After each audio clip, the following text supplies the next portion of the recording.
السلام علیکم ورحمۃ اللہ وبرکاتہ۔ آسان اصول فقہ کے اسباق چل رہے ہیں، تو ہم استنباط احکام کے طریقے جو ہیں ان کو جان رہے تھے۔ اس کے بعد ہم نے دیکھا کہ لفظ کی اقسام دیکھی وضع کے اعتبار سے، پھر اس میں سے ہم نے سب سے پہلے دیکھا خاص کے احکام۔ تو آج جو ہم دیکھیں گے کہ خاص کی چار اہم قسمیں ہیں۔ یہ بڑی اہم چیزیں ہیں، بہت اہم باتیں ہیں۔ جو فروعی مسائل ہے، اس میں فقہا کا جو اختلاف ہوتا ہے، تو اس میں جو ہے ہر ایک کے اپنے اصول بڑی اہمیت کے حامل ہوتے ہیں۔ تو یہ استنباط احکام کے طریقے میں احناف کے اصول ہم دیکھ رہے ہیں، تو ان کو اچھے سے سمجھیں اور ان کو ہمیشہ ذہن میں رکھیں کہ جب کوئی اختلاف آپ کو نظر آتا ہے تو وہاں پر اصول بنیادی طور پر آپ کے سامنے رہنے پڑیں گے، کہ آپ کے سامنے قرآن کریم کی ایک آیت ہے اور اسی کے ساتھ ساتھ جو ہے ایک حدیث بھی ہے، تو کیا ترتیب ہوگی، کس کو ترجیح دیں گے، دونوں کو کیسے جو ہے تطبیق دیں گے، وہ تمام چیزیں اصول کی بنیاد پر ہوتی ہیں۔ آپ کو اصول معلوم ہوں گے تو بہت سے اعتراضات جو فقہ حنفی پر کیے جاتے ہیں وہ اعتراضات خود ہوا ہو جائیں گے۔ آپ کو اصول نہیں معلوم ہوں گے تو آپ اعتراضات میں جو ہے پریشان ہو جاؤ گے اور جو ہے دلائل جو ہے ڈھونڈنے لگو گے، لیکن آپ کو جو ہے دلائل ویسے واضح نظر نہیں آئیں گے جیسے آپ کو نظر آنا ہے۔ تو اسی لیے اصول معلوم ہونے بڑے ضروری ہیں۔ تو اس میں جو ہے ایک اہم چیز مصنف دامت برکاتہم نے یہاں فرمائی ہے کہ چار اہم قسمیں، خاص کی چار اہم قسمیں ہیں: مطلق، مقید، امر اور نہیں۔ مطلق، مقید، امر اور نہیں۔ مطلق کسے کہتے ہیں؟ اردو میں استعمال ہوتا ہے۔ مطلق وہ ہے جو اپنی حقیقت پر بلا کسی قید کے دلالت کرے، اس میں کچھ موصفت نہیں لگائی گئی ہو، کچھ مضاف الیہ نہیں ہو، یا ایسی کوئی قید اس میں نہیں لگائی گئی ہو۔ جیسے کتاب ہے، کتابن، کوئی قید نہیں ہے، کتاب بولے تو مطلق کوئی بھی کتاب۔ اسی طرح رجلن ہے، کوئی بھی آدمی، مسجدن ہے، کوئی بھی مسجد۔ تو یہ جو ہے مطلق ہے، اس میں کسی قسم کی قید نہیں لگائی گئی۔ جب مقید دیکھو گے تو مطلق اور تھوڑا آپ کو واضح ہو جائے گا۔ اب مصنف فرماتے ہیں کہ مطلق کا حکم یہ ہے کہ وہ اپنے اطلاق پر قائم رہتا ہے۔ وہ اپنے اطلاق پر قائم رہتا ہے، یعنی وہی، اس میں کوئی قید نہیں ہوتی، تا آکے کوئی اتنی ہی قوی دلیل اس میں کسی قید کے ملحوظ ہونے پر قائم ہو جائے۔ یہاں تک کہ اتنی ہی قوی دلیل، جیسے قرآن کریم کا حکم ہے، ایک جگہ مطلق ہے، دوسری جگہ مقید ہے، تو قرآن کریم جتنا قوی ہے ایک آیت، دوسری آیت بھی اتنی ہی قوی ہوتی ہے۔ تو جب تک ہم پلے کا کوئی قید نہیں آ جائے تب تک جو ہے مطلق اپنے اطلاق پر قائم رہے گا، آپ کوئی قید اس میں نہیں لگائیں گے، جیسا پچھلے جو ہے سبق میں بھی بات آئی تھی۔ جیسے مصنف فرماتے ہیں کہ جیسے اللہ تعالیٰ کے ارشاد ہے فَعِدَّةٌ مِّنْ أَيَّامٍ أُخَرَ، سورہ بقرہ کی آیت ہے جہاں پر روزے کے فرض کیے جانے کا ذکر ہے، اور ان لوگوں کے لیے جو مریض یا مسافر ہیں تو ان کو رخصت دی گئی ہے، تو ان کو یہ کہا گیا کہ فَعِدَّةٌ مِّنْ أَيَّامٍ أُخَرَ، کہ جو ہے بعد میں جو ہے دیگر ایام میں ان کو کاؤنٹ کر لو، یعنی روزوں کو قضا کر لو۔ اب یہاں پر دیکھیے، ایامن جو ہے یہ مطلق ہے، دن، دن کی جمع بھی دنوں، دن کہیں گے، ٹھیک ہے۔ لہذا رمضان کے بعد اتنے ہی ایام مسلسل اور غیر مسلسل دونوں طرح قضا کی جا سکتی، تسلسل کی ضرورت نہیں ہے، کیونکہ یہاں پر اللہ رب العزت نے ایام کو مطلق رکھا ہے، کوئی اس کے ساتھ قید نہیں لگائی کہ اس میں جو ہے پے در پہ کام ہو، لگاتار ہو۔ جیسے آگے آپ کو مثال آ رہی ہے مقید میں، کیا کہتے ہیں اپنے، یہ زہار کے کفارے میں کیا ہے کہ پے در لگاتار روزے رکھنا ہے، اور یہاں پر اللہ رب العزت نے بغیر کسی قید کے ذکر کیا ہے، تو یہاں پر یہ مطلق رہے گا۔ تو جن کے روزے قضا ہو گئے، چھوٹ گئے رمضان میں کسی شرعی عذر کی وجہ سے، تو وہ رمضان کے بعد جو ہے ان کی قضا کر لیں گے، چاہے مسلسل کریں چاہے غیر مسلسل کریں، قضا کرنا ضروری ہے، تسلسل ضروری نہیں ہے۔ ٹھیک ہے، بات ہو رہی ہے پوری فقہ حنفی کے اعتبار سے، ٹھیک ہے نا۔ اب کتاب اللہ کے مطلق پر خبر واحد کی وجہ سے قید کا اضافہ نہیں کیا جا سکتا، یہ اپنی پچھلی کلاس میں بھی بات آئی تھی، وہاں پر میں نے تفصیل سے بتا دیا۔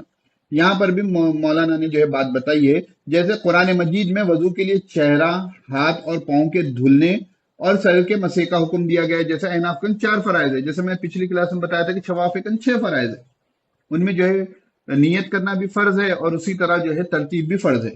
لیکن قرآن کریم میں سورہ مائدہ میں جہاں پر آپ دیکھو گے کہ وضو کے جو ہے کا حکم دیا گیا ہے، وہاں پر چہرے دھونے کا، ہاتھ دھونے کا، سر کا مسح کرنے کا اور دونوں پاؤں دھونے کا ذکر ہے۔ اس کے ساتھ کوئی اور قید نہیں ہے۔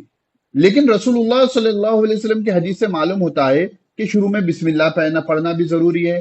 آپ صلی اللہ علیہ وسلم کے عمل سے معلوم ہوتا ہے کہ وضو کی ترتیب یہی ہونی چاہیے کہ پہلے چہرہ دھویا جائے، پھر ہاتھ، پھر سر کا مسح، پھر پاؤں دھوئے جائیں۔ تو ان احادیث کی وجہ سے وضو میں ان چیزوں کو واجب یعنی فرض قرار نہیں دیا جا سکتا، کیونکہ یہ کتاب اللہ کے مطلق پر خبر واحد کی وجہ سے زیادتی ہوگی۔ البتہ ان کا شمار مستحبات یا سنن میں ہوگا۔ قرآن کریم میں حکم کیا ہے؟ پرسوں بات آ گئی تھی پچھلی کلاس میں کہ یہ 4 حکم جو ہے اللہ رب العزت نے وضو میں فرض کیے ہیں، اور اگر آپ احادیث طیبہ کا مطالعہ کرو گے تو آپ کو اور بھی بہت سے احکام ملیں گے جو اللہ کے رسول صلی اللہ علیہ وسلم وضو میں فرمایا کرتے تھے، جیسا بسم اللہ پڑھنا ہے، ترتیب ہے، نیت ہے، وغیرہ وغیرہ وغیرہ۔ تو قرآن کریم متواتر طور پر ہمارے پاس ہے اور احادیث جو ہے ہمارے پاس خبر واحد سے ہیں۔ تو قرآن کریم کے مطلق پر خبر واحد کی وجہ سے اضافہ نہیں کیا جا سکتا، اس لیے ان کو فرض میں رکھا جائے گا اور ان کو سنن میں رکھا جائے گا۔ بات سمجھ میں آئی؟ اب کوئی آ کر آپ کو کہے کہ تم وضو سے پہلے بسم اللہ پڑھنا بھول گئے، وضو میں بسم اللہ پڑھنا فرض ہے، کیوں؟ اللہ کے رسول صلی اللہ علیہ وسلم نے بسم اللہ پڑھی ہے۔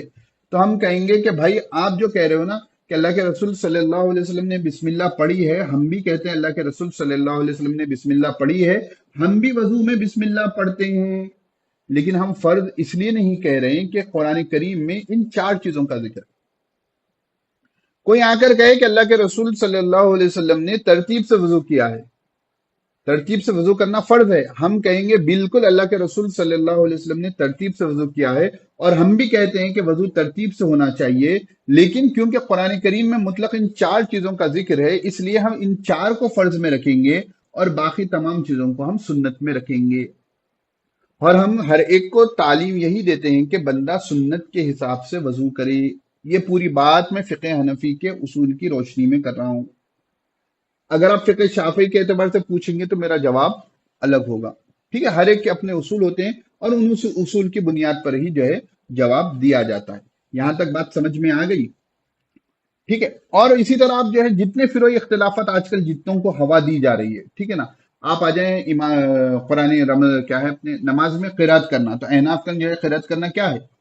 واجب ہے، فرض ہے، ٹھیک ہے نا؟ اور سورہ فاتحہ پڑھنا کیا ہے؟ واجب ہے، کیونکہ قرآن کریم میں غالباً سورہ مزمل کی آیت کریمہ سے استدلال کیا جاتا ہے کہ ما تیسر من القرآن، جتنا قرآن تم کو یاد ہو اس کی آپ جو ہے نماز میں جو ہے اس میں سے پڑھو۔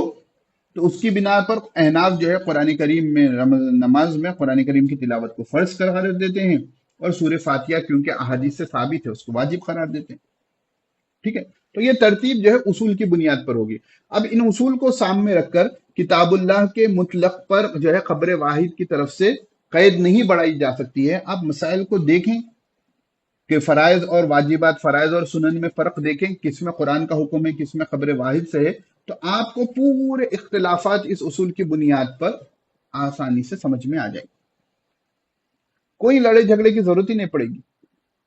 اور جب کوئی آپ پر اعتراض کرے تو آپ کہہ دینا کہ یہ اصول ہے، ٹھیک ہے، چلو اصول پر بحث کرو۔ چلیں تو چلتے ہیں آگے۔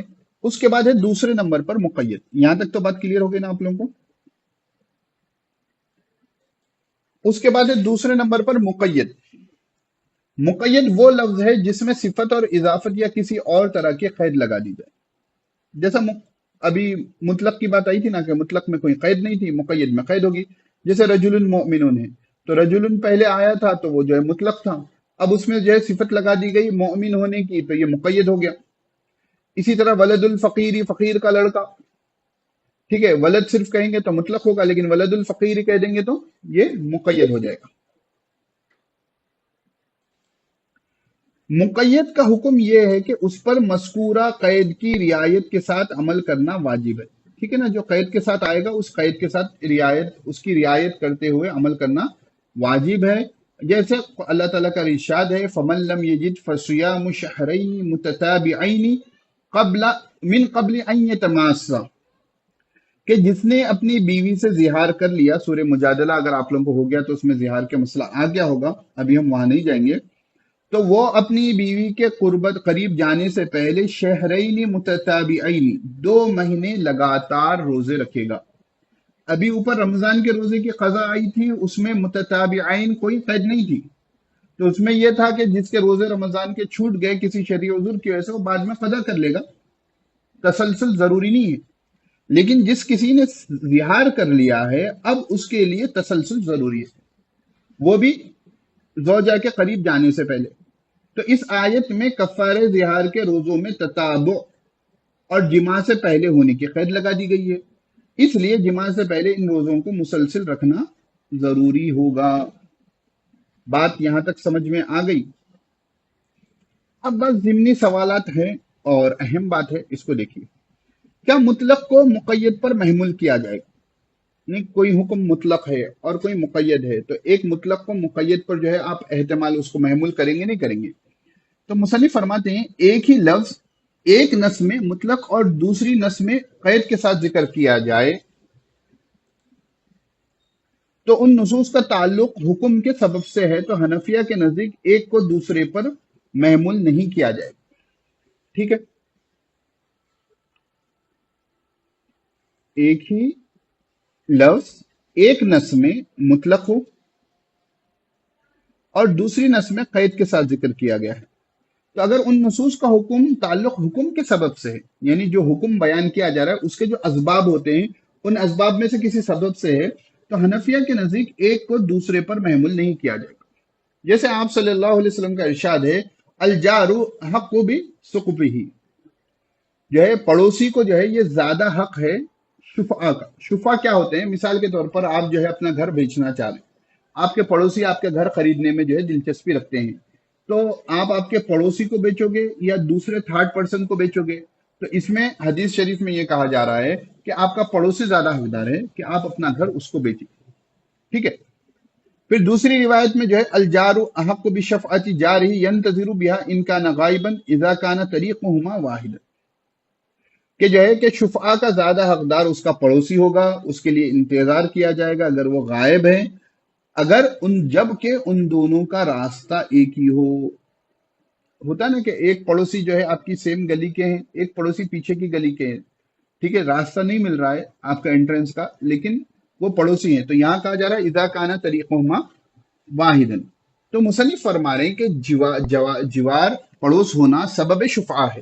شفعہ وہی کہ آپ اپنا گھر بیچنا چاہ رہے ہو تو آپ پرائرٹی کس کو دیں گے؟ بشرط یہ دونوں کا راستہ ایک ہو۔ پس ان دونوں نصوص کا تعلق سبب حکم سے ہے۔ پہلی دلیل میں پڑوس ہونا مطلق ہے، دوسری حدیث میں وحدت طریق کی قید لگائی گئی ہے۔ امام ابو حنیفہ رحمۃ اللہ علیہ کے نزدیک مطلق کو مقید پر محمول نہیں کیا جائے گا، بلکہ پڑوس بجائے خود شفعہ کا سبب ہے اور شرکت فی الطریق ایک دوسرا سبب شفعہ ہوگا۔ سمجھے؟ پہلی حدیث ہے، ٹھیک ہے، اس میں جو ہے شفعہ کا سبب قرار دیا گیا پڑوس ہونا۔ دوسری حدیث میں جو ہے وحدت طریق ایک دوسرا سبب بیان کیا گیا کہ یہ بھی دوسرا سبب بھی کیا ہے، یہ بھی شفعہ کا سبب ہے۔ تو ایک سبب کیا ہو گیا؟ پڑوس ہونا، اور دوسرا سبب کیا ہو گیا؟ وحدت طریق ہونا۔ تو دونوں بھی حدیث سے ہیں، دونوں بھی خبر واحد سے ہیں، تو ایک کو دوسرے پر آپ مقید نہیں کریں گے، یعنی امام ابو حنیفہ رحمۃ اللہ علیہ کے نزدیک آپ اس پہ ایکسٹینشن نہیں کریں گے کہ ایسے پڑوسی کو آپ اپنا گھر بیچیں، یعنی زیادہ حقدار وہ ہیں جس کا راستہ ایک ہو۔ یہ دونوں کو ملا کر آپ ایک سبب قرار نہیں دیں گے، یہ ایک سبب ہے، یہ ایک سبب ہے، ٹھیک ہے نا؟ اب کیونکہ شفاء کے مسائل تھوڑے پیچیدہ ہوتے ہیں، تو ابھی آپ لوگوں نے فقہ میں وہ پڑھا بھی نہیں ہوگا، تو اس لیے تھوڑا یہ یہاں پر اتنا آسانی سے آپ کو سمجھ میں نہیں آئے گا۔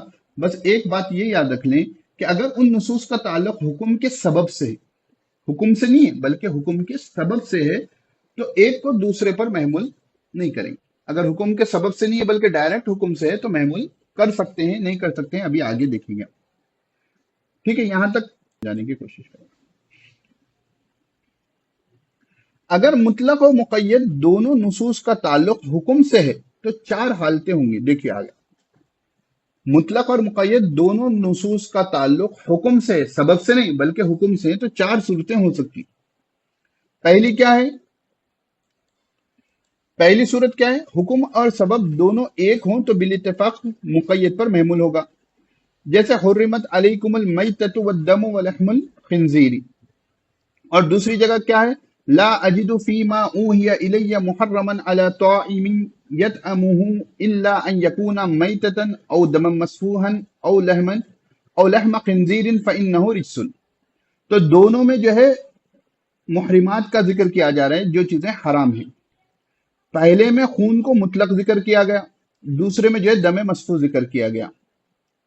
ٹھیک ہے، تو مصنف فرما رہے ہیں کہ یہاں خون ہونا سبب ہے اور حرام ہونا حکم ہے، لیکن ایک آیت میں مطلق خون کو ذکر کیا گیا، دم کو، اور دوسری آیت میں دم مسفوح کا ذکر ہے، لہذا پہلی آیت میں بھی دم سے دم مسفوح مراد ہوگا، پہلی آیت میں بھی دم سے دم مسفوح مراد ہوگا۔ تو یہاں پر آپ جو تشریح کرو گے یہ کرو گے ای دم مسفوح، ٹھیک ہے نا؟ تو یہاں ہیڈنگ کیا تھی؟ حکم اور سبب دونوں ایک ہوں تو بالاتفاق مقید ہے۔ حکم بھی کیا ہے؟ یہاں پر بھی حرام ہونا ہے، یہاں پر بھی حرام ہونا ہے، ٹھیک ہے۔ یہاں سبب کیا ہے؟ خون ہے، یہاں پر دم مسفوح ہے، تو آپ نے یہاں پر کیا کر دیا؟ دم کو دم مسفوح سے مقید کر دیا۔ تو یہ تھوڑی باریک باتیں ہیں، آپ کو اچھے سے سمجھنی ہوگی۔ جب آپ بڑی کتابیں پڑھو گے اور بہت سی مثالیں جو ہے جب فقہ کی جو ہے تفصیل سے پڑھو گے تو وہاں پر آپ کو یہ دونوں اوور لیپ ہوں گے تو آپ کو اچھے سے سمجھ میں آئے گا۔ تو اتنا کلیئر ہے؟ تو یہاں پر حکم بھی ایک ہے، دونوں میں حکم کیا ہے؟ حرام ہونا، اور دونوں میں کیا ہے؟ سبب بھی ایک ہے، یعنی سبب کامن کیا ہے؟ دم ہے، یہاں پر بھی دم ہے، تو یہاں پر دم مسفوح ذکر کیا گیا تو اس کو ہم تشریح میں کیا کر دیں گے؟ دم مسفوح کہہ دیں گے۔ پھر میں بات کو وضاحت کر دوں کہ یہاں پر ہم دیکھ رہے ہیں آسان اصول فقہ جو فقہ حنفی کے اصول کو بیان کرتی ہے، ٹھیک ہے نا؟ دوسرا ہے حکم اور سبب دونوں مختلف ہوں تو بالاتفاق ایک دوسرے پر محمول نہیں ہوگا، لازم بات ہے نا؟ کامن سینس آپ لاجک لگا لیجئے، حکم اور سبب دونوں مختلف ہوں تو ایک کو دوسرے پر محمول نہیں کریں گے۔ جیسے السارق والسارقۃ فاقطعوا ایدیہما، ٹھیک ہے، چوری کرنے والے مرد اور عورت دونوں کی کیا کریں گے؟ ہاتھوں کو کاٹیں گے۔ اب یہاں کیا؟ اذا قمتم الى الصلاۃ فاغسلوا وجوہکم وایدیکم الى المرافق۔ دیکھو اب یہاں پر ید ہے، ہاتھ کاٹنے کا ذکر ہے، کس کا؟ چور کا، تو حکم کیا ہے؟ ہاتھ کاٹنا، ٹھیک ہے، اور کس کا؟ چور کا ہے، ٹھیک ہے۔ اب یہاں پر بھی ید کا ذکر آ رہا ہے لیکن اس کے ساتھ قید ہے الی المرافق۔ یہ ید کہاں پر ذکر آ رہا ہے؟ یہاں پر وضو کے حکم میں ذکر آ رہا ہے، وضو کرنے میں، ٹھیک ہے۔ تو یہاں پر چور کی چوری کا ذکر ہے، یہاں پر نمازی کے وضو کا ذکر ہے، تو حکم بھی الگ ہے، سبب ایک ہے۔ تو مولانا بتا رہے ہیں کہ پہلی آیت میں سبب سرقہ ہے، چوری، دوسری آیت میں وضو ہے۔ پہلی آیت میں ہے حکم قطعیت، دوسری آیت میں غسل ید۔ پہلی آیت میں مطلق ید ہے اور دوسری آیت میں ید کے ساتھ الی المرافق کی قید ہے، لہذا پہلی آیت میں مذکور مطلق ید کو اس قید پر محمول نہیں کیا جائے، ٹھیک ہے۔ آپ یہ نہیں کہو گے کہ کیونکہ قرآن کریم میں ید سے مراد سورہ مائدہ میں الی المرافق ہے تو چور کے ہاتھ بھی آپ الی المرافق تک کاٹیں گے۔ آج کل ہوتا ہے ایسی، یوٹیوب پر جو ہے بہت سے لوگ جو ہے تفسیر کرتے ہیں یا بہت سے جو ہے برساتی مینڈک آتے ہیں تو وہ ادھر کا ادھر اینگل ملا دیتے ہیں اور اب تھوڑی باتوں سے جو ہے اس کو ملا کر بتا دیتے ہیں، سامنے والا بھی سمجھتا واہ کیا سمجھائے۔ ان کے جیسی تفسیر آج تک کسی نے نہیں کی، اور بیچارے اصول سے پیدل ہوتے ہیں تو یہاں ایک الگ اینگل سے بولیں گے، کل بات کہیں گے تو کل الگ اینگل سے بولیں گے، تو کیا ہوگا کہ ان کی باتیں ٹکرائیں گی۔ لیکن فقہا کی باتوں کو آپ دیکھو گے کہ ان کی باتیں جو ہوتی ہیں اصول کی بنیاد پر ہوتی ہے، اس لیے ان کی باتوں میں ٹکراؤ نہیں ہوتا۔ تو یہاں پر جو اصول کی وجہ سے بات کہیں گے، آگے جا کر دوسرے مسئلے میں بھی اسی اصول کے تحت چلیں گے، تو اصول بڑے اہم ہوتے ہیں، اس لیے آپ کی کتاب بھی یہ بڑی اہم ہے۔ یہاں بات سمجھ میں آ گئی؟ چلیں، بہت اچھی۔ اب اس کے بعد چلیں، حکم مختلف ہو اور سبب ایک ہو تب بھی ایک کو دوسرے پر بالاتفاق محمول نہ کیا جائے گا۔ اب یہاں بالاتفاق بولے تو فقہ حنفی کے اعتبار سے بات چل رہی، ٹھیک ہے نا؟ جیسے فَتَيَمَّمُوا صَعِيدًا طَيِّبًا فَامْسَحُوا بِوُجُوهِكُمْ وَأَيْدِيكُمْ مِنْهُ، اور دوسری جگہ ارشاد ہے اِذَا قُمْتُمْ إِلَى الصَّلَاةِ فَاغْسِلُوا وُجُوهَكُمْ وَأَيْدِيَكُمْ إِلَى الْمَرَافِقِ۔ یہاں پر تیمم کا ذکر ہے، یہاں پر وضو کا ذکر ہے، حکم مختلف ہو گیا نا، یہاں پر تیمم کرنا ہے یا وضو کرنا ہے، دونوں نماز کے لیے لیکن الگ الگ حکم ہے، پانی نہیں ہے تو تیمم ہے، پانی ہے تو وضو ہے، سبب ایک ہے، سبب کیا ہے دونوں جگہ بھی؟ ایدیکم ہے، تو فرما رہے ہیں یہاں سبب دونوں جگہ حصول طہارت ہے، ٹھیک ہے چلیے یہاں پر دونوں جگہ کیا ہے؟ سبب حصول طہارت ہے کہ وضو نماز کے لیے آپ طہارت حاصل کریں، حکم مختلف ہے، پہلی جگہ آیت میں مسیت کا ذکر ہے، یہاں پر مسیت کا ذکر ہے، اور دوسری آیت میں غسل ید کا ذکر ہے، یہاں پر ہاتھ دھونے کا ہے، تو پہلی آیت مطلق ہے، دوسری آیت مقید ہے، دوسری آیت کیا ہے؟ مقید ہے، لہذا پہلی آیت میں مذکور مطلق ید کو دوسری آیت میں مقید الی المرافق پر محمول نہیں کیا جائے گا۔ یہ اور بات ہے کہ چونکہ حدیث میں تیمم کی بابت الی المرافق کی قید ہے، اس لیے حنفیہ تیمم میں بھی اتنی ہی مقدار ہاتھوں کے مسح کے قائل ہے۔ دیکھو تھوڑا کنفیوز نہیں ہو جاؤ، تیمم میں بھی ہم الی المرافق تک دھوتے ہیں، مسح کرتے ہیں، ٹھیک ہے نا، دھوتے نہیں، اور وضو میں بھی الی المرافق تک جاتے ہیں، لیکن آپ ان آیت کی بنیاد پر دیکھو گے تو اس میں جو ہے الی المرافق کی قید ہے اور اس میں جو ہے مطلق ہے، تو اگر حدیث میں یہ وضاحت نہیں آتی تو ہم اس آیت کی بنا پر اس آیت پہ قید نہیں لگاتے تھے، اگر حدیث میں الی المرافق کی تشریح اضافت نہیں آتی تو اس آیت کی بنا پر اس آیت میں ہم قید نہیں بڑھاتے تھے، کیوں کہ یہاں پر حکم الگ ہے، یہاں پر حکم الگ ہے، یہاں پر دھونے کا ذکر ہے، یہاں پر مسح کا ذکر ہے، لیکن چونکہ حدیث میں بھی الی المرافق کا آیا ہے تو ہم مسائل میں تو الی المرافق تک جو ہے مسح کرتے ہیں، لیکن اگر آپ کو دیکھنا ہے کہ حکم مختلف ہو اور سبب ایک ہو تو ایک کو دوسرے پر آپ محمول نہیں کریں گے۔ بات کلیئر ہے؟ چلیں دیکھیے، پہلی یہاں پر دونوں بھی جگہ سبب کیا ہے؟ حصول طہارت، ٹھیک ہے، یہاں پر بھی سبب کیا ہے؟ حصول طہارت ہے، حکم کیا ہے؟ تیمم میں حکم میں یہاں لکھ دوں غسل ید ہے، سوری یہاں پر کیا ہے؟ مسح ید ہے، اور یہاں پر کیا ہے؟ غسل ید ہے، ٹھیک ہے، کہ وضو میں ہاتھ کے دھونے کا حکم ہے اور تیمم میں ہاتھ پر مسح کرنے کا حکم ہے، دونوں کا سبب کیا ہے؟ ایک ہی ہے، دونوں کے سبب کیا ہے کہ دونوں سے ہم کیا چاہ رہے ہیں کہ ہم طہارت حاصل کر لیں، تو کیونکہ غسل ید میں ایدیکم الی المرافق ہے، یہاں پر قید کے ساتھ ہے، مقید ہے، اور یہاں پر مطلق ہے، تو اس مقید کی وجہ سے اس مطلق کو بھی مقید نہیں کریں گے، اس مقید کی وجہ سے اس کو مقید نہیں کریں گے بلکہ اس کو مطلق ہی باقی رکھیں گے۔ یہاں تک بات کلیئر؟ اب چونکہ حدیث میں بھی ہم کو اللہ کے رسول صلی اللہ علیہ وسلم نے جو طریقہ بتایا ہے تیمم میں الی المرافق تک کا، کوہنیوں تک کا، تو اس لیے حنفیہ جو تیمم میں مسح کوہنیوں تک کرواتے ہیں وہ اس حدیث کی بنیاد پر کرواتے ہیں، اس وضو کی آیت کی بنیاد پر نہیں کراتے، ٹھیک ہے، دلیل یہ نہیں دیتے کہ ہاتھوں کا مسح جو ہے کوہنیوں تک کرنا ہے، اس لیے کہ اذا قمتم الی الصلاۃ فاغسلوا وجوہکم وایدیکم الی المرافق سورہ مائدہ کی آیت کی بنیاد پر نہیں، بلکہ سورہ مائدہ کی وضو کے آیت کے متعلق نہیں، بلکہ حدیث میں کیونکہ اللہ کے رسول صلی اللہ علیہ وسلم کوہنیوں تک مسح کرتے تھے اس لیے کوہنیوں تک مسح کروایا جاتا ہے، ٹھیک ہے نا۔ اب اس کے بعد ہے حکم ایک اور سبب الگ الگ، حکم کیا ہے؟ ایک ہے لیکن سبب کیا ہے؟ مختلف ہے، جیسے الذین یظاہرون من نسائہم ثم یعودون لما قالوا فتحریر رقبۃ من قبل ان یتماسا، یہ آیت کفارہ زہار سے متعلق ہے، ومن قتل مؤمنا قطعا فتحریر رقبہ، اب یہاں پر جو ہے زہار کا حکم ہے